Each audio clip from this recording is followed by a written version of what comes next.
Previously, the bank could sell a mortgage through securitization, but that wasn't visible to anybody because the bank still managed the mortgage. Today, a former banker is going to tell us what really happened during the recession of 2008. But the world changed when they started selling the mortgages to these third party entities because all of a sudden there was no responsibility. When many people lost their jobs and their homes, and how the banks screwed both their customers and their staff. I didn't believe they were in it for the customer, and I certainly didn't believe they were in it for the staff because around me from 2008, people were losing their jobs right, left, and centre. The theme for this season is Embracing Life's Tapestry, and my guest is Brian Kennedy. Brian, you spent many years leading large teams in different industries. You're now a mental health coach. What circumstances in life caused you to change career direction and become the person you are today? Great question, John. What made me the person I am today? It's a number of things really that I can kind of think of. I can go back to the very beginning. I'm a surviving twin. My twin sister died when we were 3 months, and I survived. So trauma at an early age, right, is is something that I was used to. Loving mum who taught me right from wrong and loved me every single day of my life. Um, Living in a loving family with an alcoholic father who got worse as we got older. Um, Early educators who beat us and put us at the top of the class when we didn't get questions right, taught us shame, um, taught us as men that, standing at the top of that class, you had to have all the answers. And you needed to have the answers and you couldn't ask for help because if you cried at the top of that class, you showed vulnerability, and men do not show vulnerability. And bringing that into my adult life, into my corporate career, um, subconsciously caused me, despite myself and my success in my corporate career, made life very difficult for me. Where Um, I survived 7 armed robberies in a banking career. I've had a gun to my head, a knife to my throat. Would serve customers an hour after that because I felt I couldn't let anything get in the way of my success. Um, I worked in pubs to save money to buy my first house. I was threatened to be shot, and you know what? I didn't let that stop me from working in pubs. And all of that culminated in 2010 when I was doing 84 hours a week for a considerable amount of time, and resulted in me suffering with complete mental exhaustion. And that made me change my life. And it was really, I came home one day and my wife met me at the front door because it was the first time she'd seen me home early from work and knew when she saw my face something was up. And she brought me into the sitting room and she asked me what was wrong. And all I could say was there was so much going on in work. I didn't know what to do. Uh, um, my head was racing, my brain was racing, and she took me to the doctor the next day, and the doctor told me I needed to rest. Not only me did I need to rest, my brain, my head, my mind needed to rest. And that was a culmination of everything. All that, what I learned from my early educators, what I believed in my head, what I needed to do as I strived for success without even understanding what that success looked like. So you tell me now if I'm going on, but I can tell you that I sat on a Monday morning when my wife was gone to work and my kids were gone to school. and I was watching the TV, and very unusual for me to be in the house on my own. As I said, I would have been out at half 6, 7 o'clock in the morning every morning, and I cried like a baby. I just got this emotion came over me. I cried like a baby. I couldn't stop.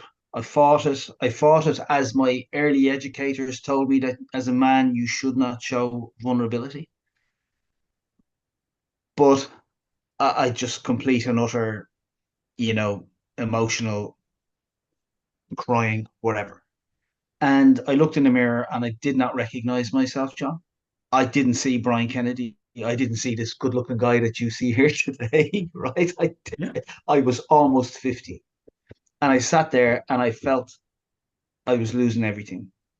I felt that the voices in my head that I had fought for years, that told me I wasn't good enough, that made me feel that when I went into a room, despite my success that I couldn't visually see, that, ha ha, you have now been found out. And that day, I was at rock bottom, rock bottom. And it's funny, I went in to sit in the garden and I made myself a cup of tea. Just this voice um, was this good voice was talking to me, and it brought me back to the time when I was a kid and I could be walking down the street and I would hear my name being called. And I always put that to my twin sister. And because I look around and there would nobody be there. And and this was a voice that I heard, and I felt it was my sister was back, and I felt very sad, melancholy, because I felt that the promise I had made when I was a child and when I realized that I was a twin, that I would live my life for both of us, that I hadn't lived up to that. And I sat in the garden, uh, um, and I sat beside our pond. We have a pond in our garden, and I listened to the water. And this little robin came and sat on the table beside me. And you know when you see a robin, robin's little head is gone, and it sat on the table, and it moved from the table to the front of a chair that was beside me, just looking at me.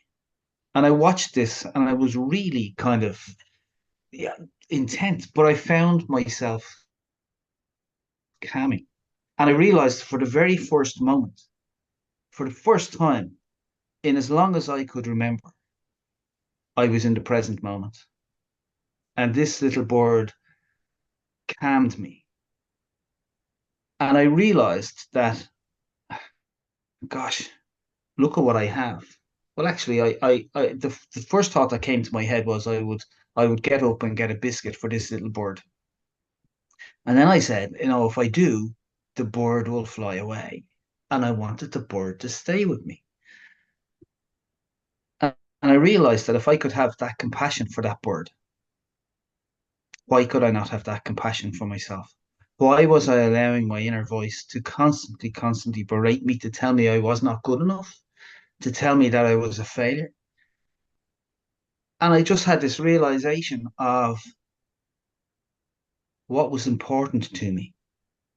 And what was important to me at that time was my wife, my beautiful wife, Martina, who is 46 years with me, and we're 39 years married this year, who has done everything as the glue in the family, that did everything when I was in my head chasing a corporate career. My two beautiful children, Simon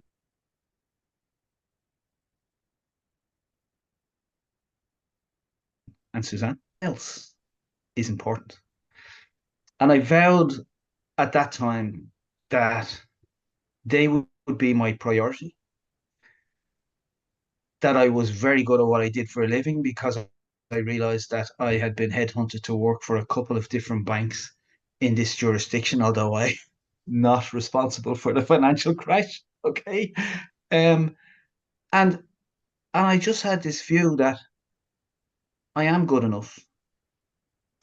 And when I go back to work, I had been worrying about, when I went back to work, what would people think of me? Would they think I was after having a nervous breakdown? Would they have to walk on eggshells around me? And I said, you know what? What they think about me is none of my business. I don't care. I know who I am. but it was the start of a journey where I decided I would no longer chase a corporate dream, and that when I went back to work, I would mentor and support the people who were my direct reports, who looked to me for leadership. And I started motivational speaking. And what's funny is I Brian, just have got you here because you're drifting into a couple of areas I sure, want to explore more. sure, The first sure, area I want to explore more, first of all, is you were involved in 7 armed robberies as a victim. You also had a gun held to your head. You had a yeah, knife held to your throat. In each of those circumstances, did you ever think about getting help and trying to explore your vulnerability and try to open up to people at any stage? never, never, because in my head, John, I could not let anything get in the way of my career.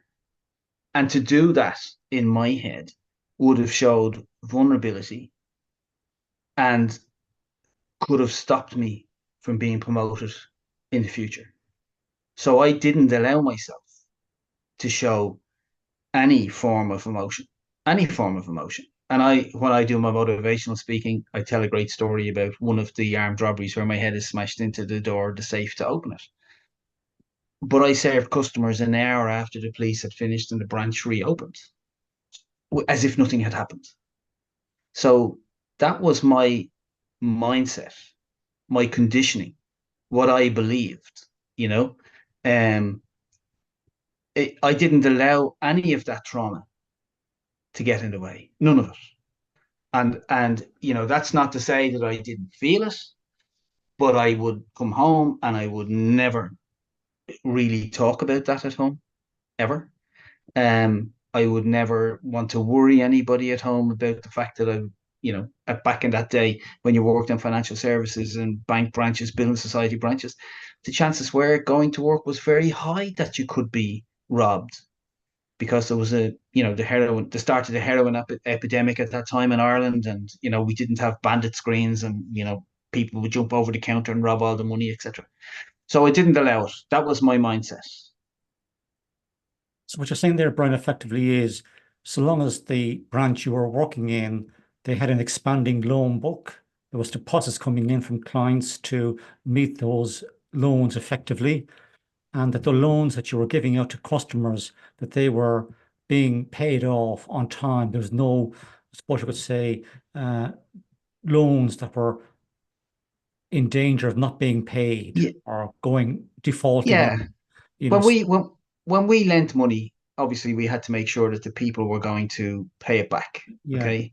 But there was a period of time in my career where, I worked in the area where we had to chase people, yeah, pay back the money. And at one point, I led a team of 4 or 5 people where we went knocking on the doors of the customers because the bank would have written to them and we didn't get a response. And we wanted to see who was living in the house and was the house rented. yeah, And in one of those cases, I got locked in a room in a house by a customer with a Doberman.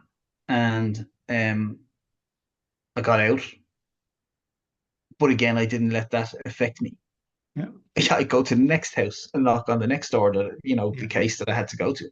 Yeah. And the My point, mindset Brian, was is that you might have been too concerned about, say, the branch metrics that the head office puts in place for each branch, more so than for your own mental health. That's the point I was trying to get absolutely, at.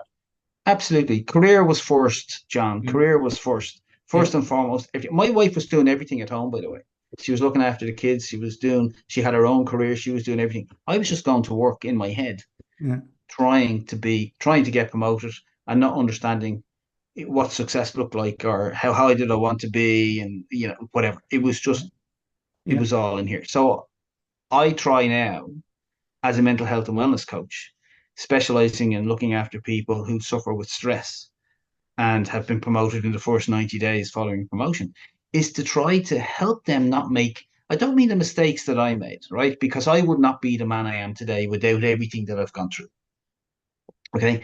But to get them to open their mind to understand, what's going on in their life, what's important to them, what's the stress, what do they need to talk about, so that they can, and what does success look like for them, so that they can live more in the present and get what they want out of life. Yeah. And that's my joy today. That's why I do the coaching. Yeah. There's nothing better than somebody that I can see that can stay in a job that has been stressed to the nth degree.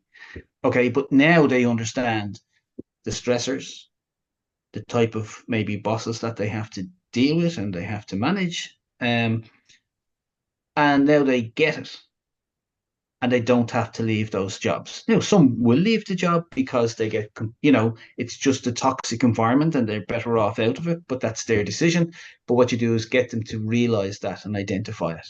And that gives me great joy because I tick it and I kind of go, there's another guy or another girl who is not going to wait like I did until they had a crisis in their life at 50 to change their life, you know?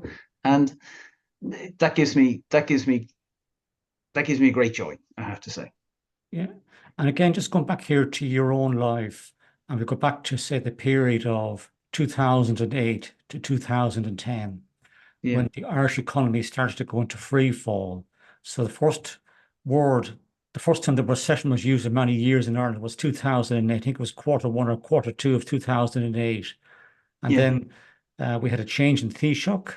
And then all of a sudden, we started to hear an awful lot of bad news in the economy, in particular in the construction sector. And it fed its way into the whole general economy eventually.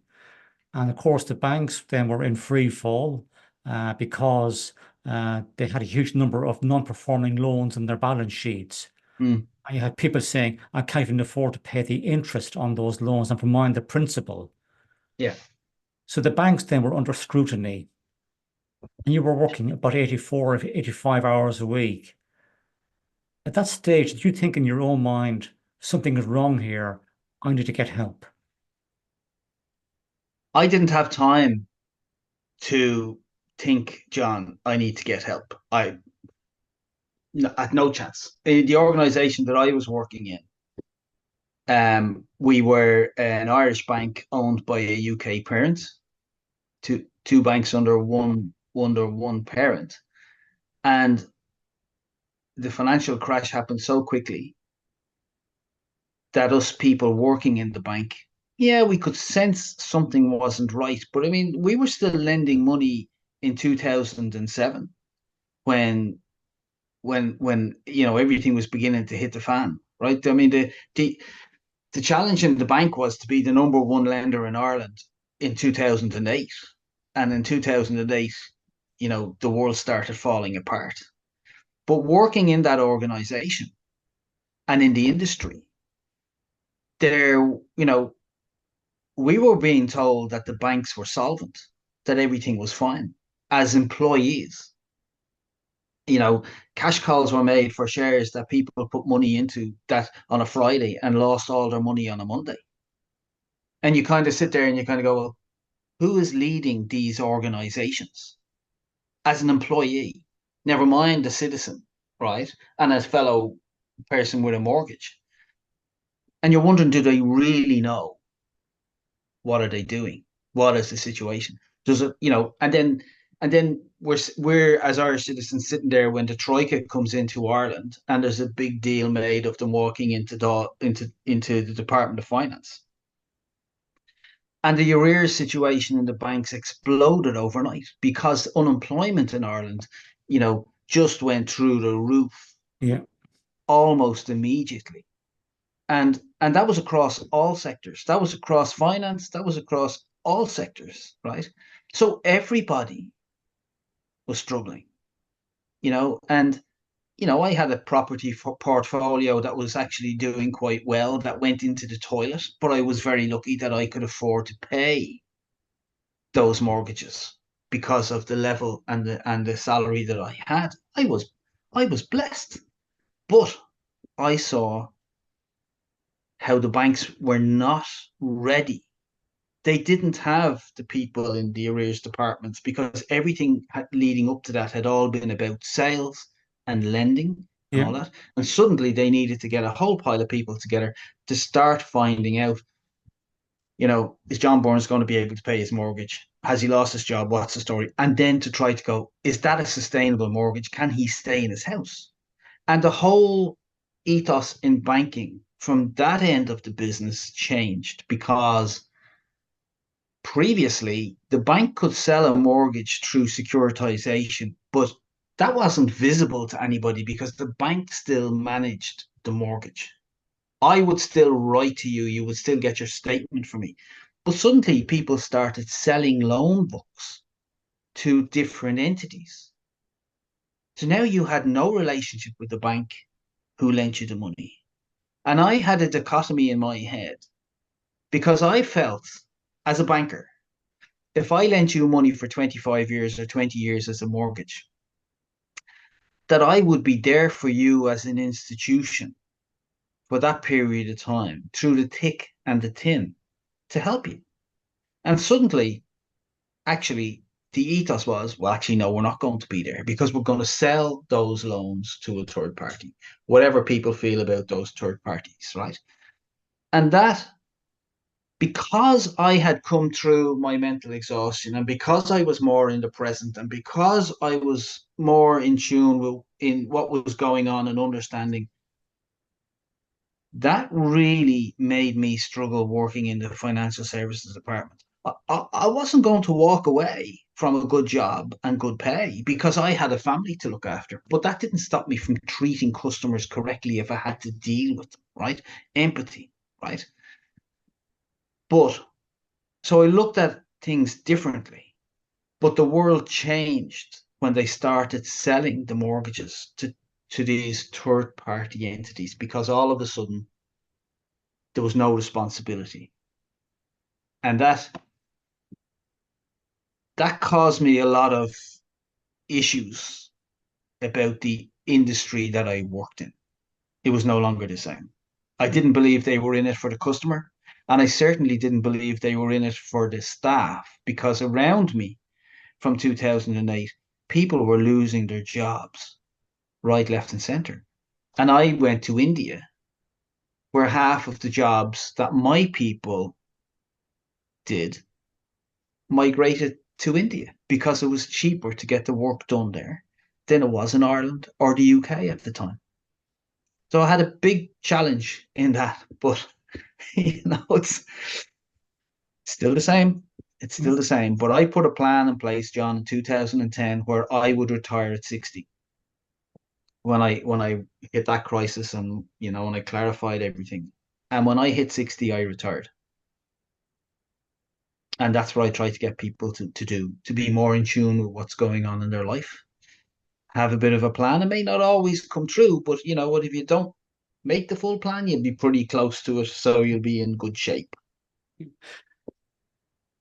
Another question I have for you, Brian, is you now coach people who get promotion in their first 90 days to succeed in that new role.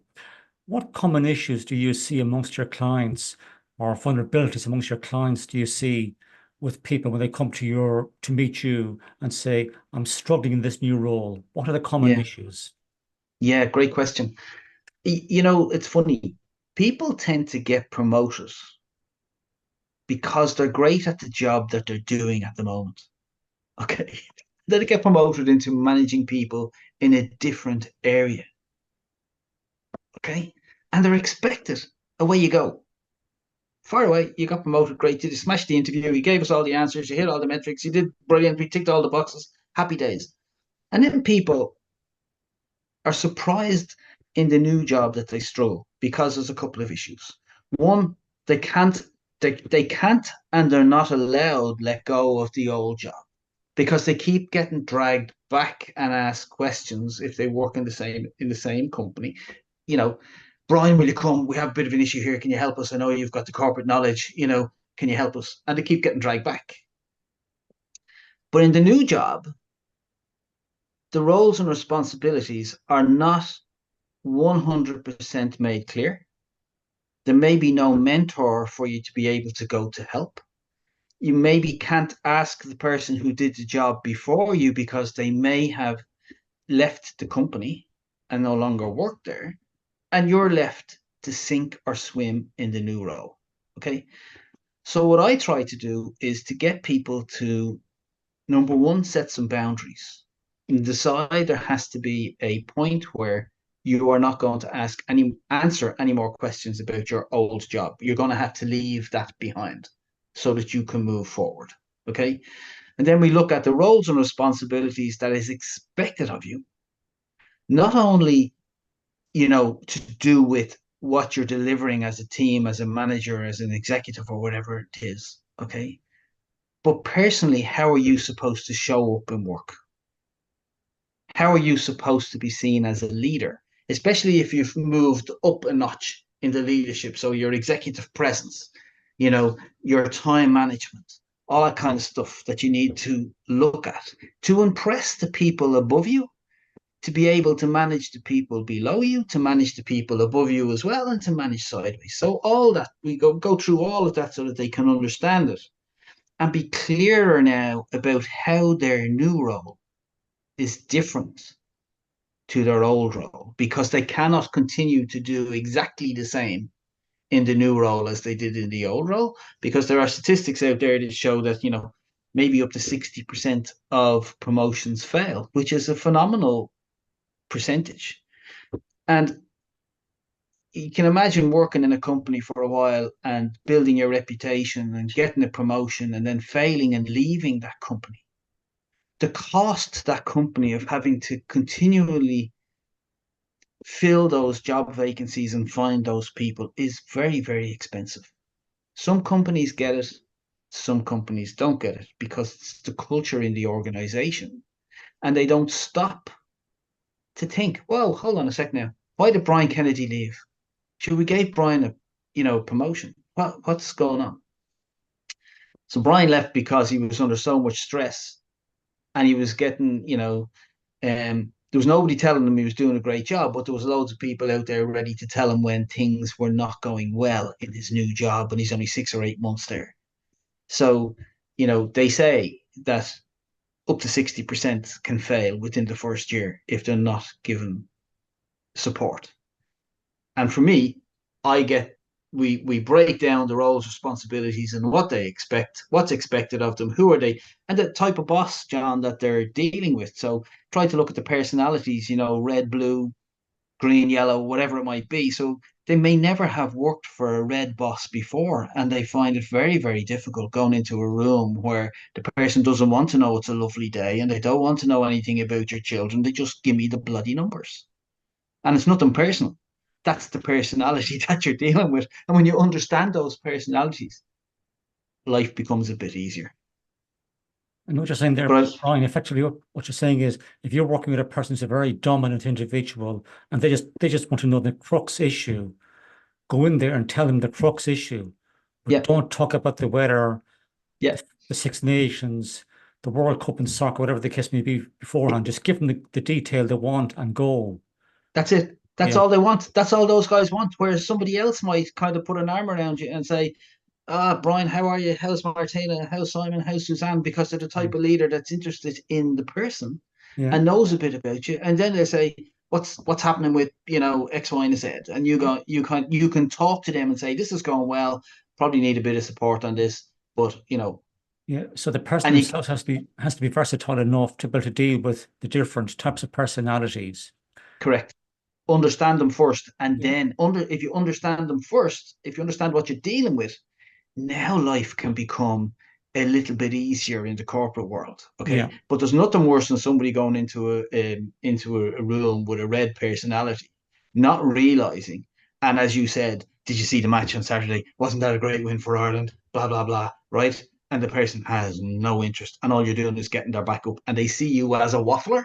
yeah, Just give me the numbers. Just give me the numbers, and yeah, then you feel that the person's being so short with you. They yeah, don't like me. I can't. What have I done wrong? Well, you haven't done anything wrong. You just have to understand the personality that you're dealing with. I'm not yeah, saying that personality is right, right, but we're not going to change them. So they got to where they are by being a red. yeah, You're not going to change it, yeah, but you can manage it, yeah, and that's crucial. yeah. Question here for you, Brian. When you had this mental breakdown in 2010, did you go out and seek help at that stage to try and rebuild your life, or did you try to cope within yourself? No, I when I went to the when my wife brought me to the doctor, and the doctor told me that my brain was fried, John, and I needed to stop. He said, I always remember him saying to me, you need to stop your brain. There's too much going on up here.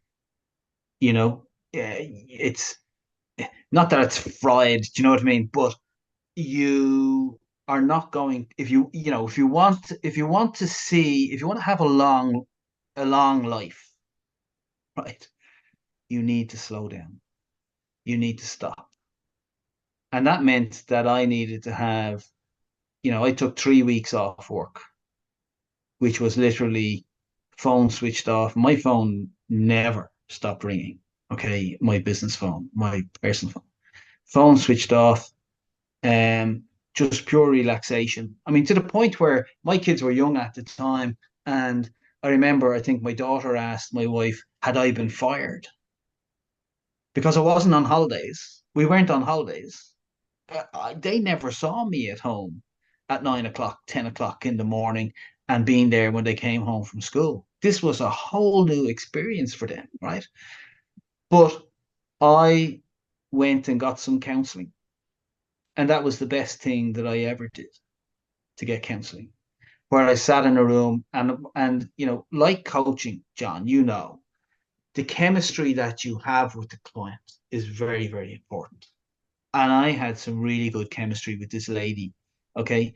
And she asked me some pretty straightforward questions and got me thinking. And she wasn't surprised when I told her, with the financial crash and all that. And I told her certain things that I had to deal with, and the pressure that were on me, and the things. See, errors were not acceptable in banking.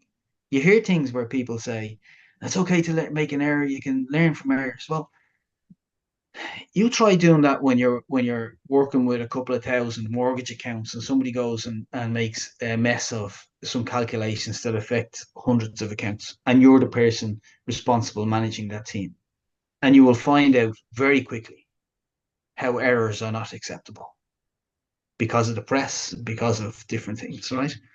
So this lady allowed me to understand the toxic perfectionism that I had in my head, that despite the objectives that I would be giving, I would take it to another degree of perfectionism where things had to be right. And that's going back to my early educators of when you're putting in the top of the class, when you got a question wrong and not being able to ask for help and feeling that you had to have all the answers, back to all of that. Okay. And here's the funny thing. I decided I would get more exercise when I realized I was so stressed and at home, and I bought myself a pair of runners. And I had played football throughout my career. I had a football trial in England in 1981 with a team that were second in the English second division. I was handy enough playing football, but I had allowed myself to get unfit, put on weight, all through the stress, living all the things that just not doing healthy things. So I bought a pair of runners and I went out walking, and then I do a little jog, and I mean I couldn't run 500 yards at that point, and it really irked me because I had been so fit.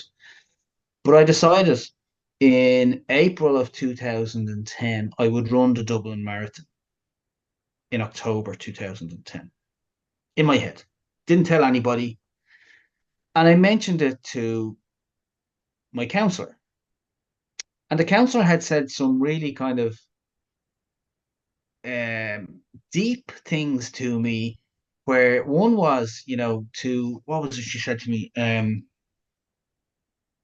To rise like the phoenix, you have to burn in the flames. Something like that, she said to me, right? And that was really, really interesting. And I told her I was thinking of running the Dublin Marathon. She said, go for it. That's your dream. Go for it. How do you think? And she got me to sit down. It was the first time, really, I think I did visualization. And I visualized myself from what I'd seen on the RTE news, the start of the marathon and on Merrion Square and all that. And I was in the middle of that and, finishing the marathon or running the marathon with people clapping me along the way and getting to the end and the big clock at the top. But I couldn't see the time on the big clock when I was visualizing, right? But the big clock was there and I was finished. And she explained to me, the funny thing about your brain is that when you do that, your brain has no idea you have never run a marathon, but it thinks you have. I went, okay. And that really got me thinking. And I came home and I said to Martina, who was and is and continues to be my best advocate, the glue in the family that kept everything together, she is, okay? And I said, great news, Martina. I'm going to run the Dublin Marathon in October. And she looked at me and she was, oh, what the, right? She said, you're suffering mental exhaustion. And now you're going to physically exhaust yourself. What in God's name is this counselor telling you? Now, Les Brown says, the motivational speaker says, it's your dream, but when you go to tell it to people who you look up to, respect, and admire, they're usually the people who tell you that you can't do it.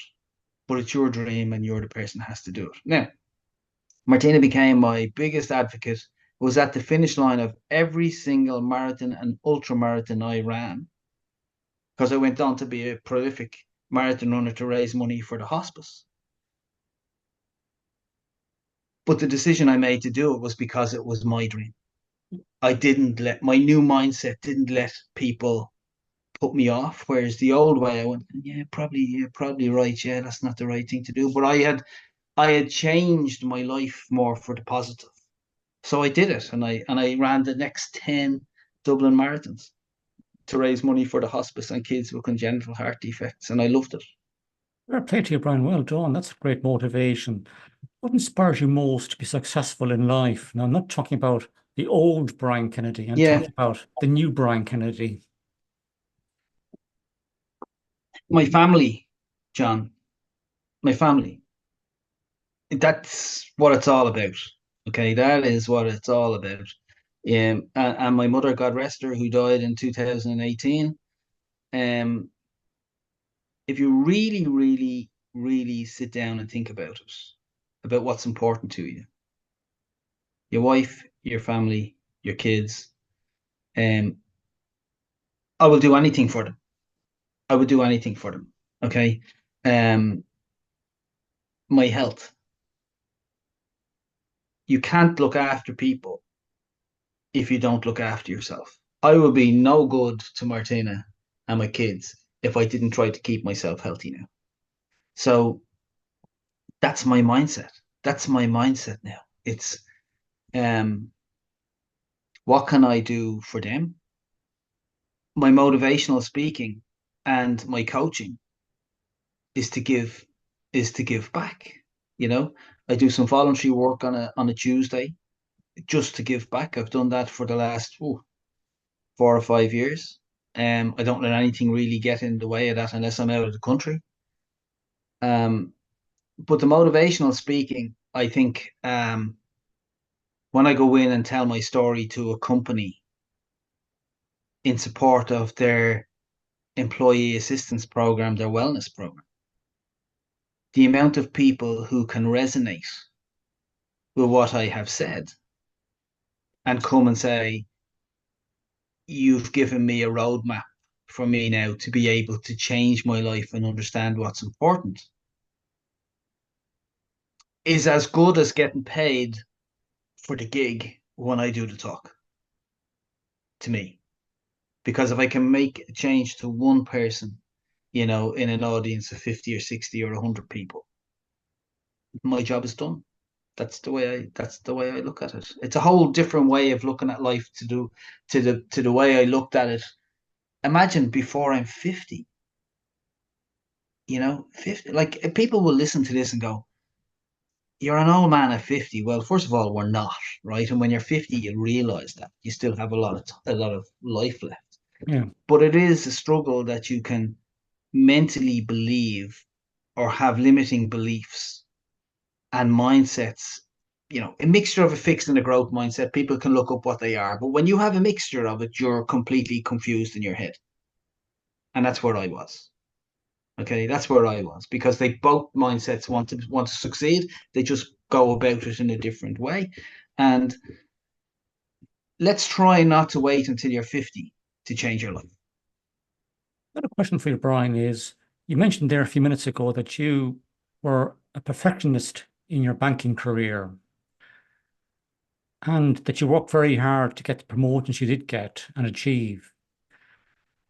At any stage in your banking career, did you ever say to yourself, gosh, there's people here who are 10 years younger than me, who are now more senior in the career ladder than I am? What am I doing right? Or perhaps what could I change about myself to get promotion quicker? I So what I would tell you, John, is that early in my career, I worked in a couple of different industries, and one in particular, a very senior boss. I was working in the civil service in an Irish government job, and I was a low grade. And one of the very senior managers came up to me and told me my work ethic was brilliant. It was, I mean, I can't imagine some of those people saying that to people nowadays, okay? Because with no computers, it was very hard graft. You were working from dusty computer printouts, okay? But I was such a perfectionist. My work had to be 100% for my boss. But this was my boss's boss coming to me at a cabinet and telling me that the work I did was very good, but I was wasted there, right? And because it would take so long to get promoted through the government, the exams and all that kind of the waiting lists and all that. So I moved on to work in financial services. But when I started working there, I was 21 and the people in the department with me were 18. And I felt I've wasted 4 years of my career. That's the way my head was, right? Um, but it never bothered me if I worked in a team where my boss was younger than me. Didn't bother me.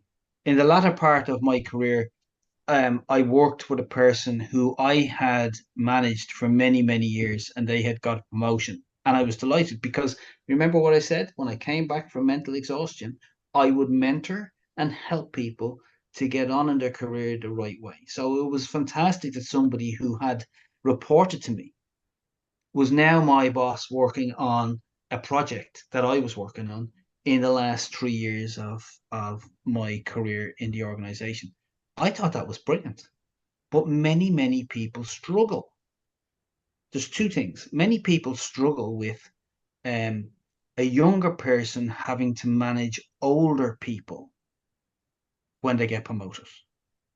And you can coach people in how to value the experience and what these older people can give. And you can coach the older people to understand that the younger people have also got an energy and something to offer. But again, you got to have your mind open to be able to actually see that and not wallow in the fact that oh, my boss is younger than me and he doesn't know what he's doing or she doesn't know what he's doing, and you're because you've got loads of experience, you're kind of going oh, and it's just eating away at you. Okay, that can happen, but when you actually live more in the moment and more in the present, you can, and with a bit of coaching, the boss can learn to manage those different types of scenarios during the day. And when you feel valued, whether you're a younger boss or an older person reporting to a younger boss, that's key. That's key. I've got one final question here for you, Brian. If you were given the opportunity to have one single request granted without question, what would that be? Janie, that's a great question. That's a great question. One request, there would be two things I would say. One is I would love to have a conversation with my twin sister Yvonne,